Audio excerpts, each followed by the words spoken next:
नाशिकमध्ये गोकुळ गीते यांचा विजय झालेला आहे. महायुतीचे तुमचे उमेदवार होते नरेंद्र दराडे, त्यांचा पराभव झाला सर. आता ही वस्तुस्थिती आहे की आमच्या महायुतीचे उमेदवार नरेंद्रजी दराडे यांचा पराभव झालेला आहे. 109 मतं आम्हाला कमी मिळालेली आहेत. याबद्दल आम्ही विचारमंथन करू. उपमुख्यमंत्री महोदय एकनाथजी शिंदेसाहेब शिवसेनेचे मुख्य नेते या संदर्भातलं सर्वांचं ऐकून मग पुढचं दिशा आम्ही ठरवू. परंतु महायुतीमध्ये भाजपने युती धर्म पाळला नाही का? गोकुळ गीतेंना भाजपची सगळी मतं ट्रान्सफर झालेली आहेत. आता हे सर्व माहिती घेतल्याच्या नंतर त्याच्यावर कमेंट करणं योग्य होईल. परंतु उदय सामंतांबरोबर वारंवार बैठका होऊन देखील गोकुळ गीते ऐकले नाही. त्यांनी सांगितलं की मी फक्त प्रचार थांबवलाय म्हणून.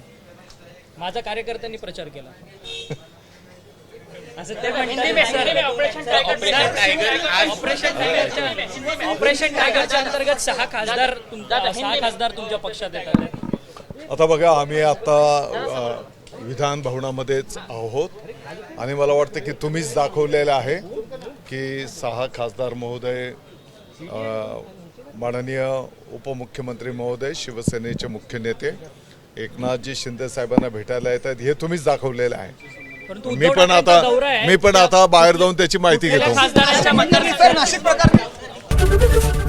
एबीपी माझा, उघडा डोळे बघा नीट.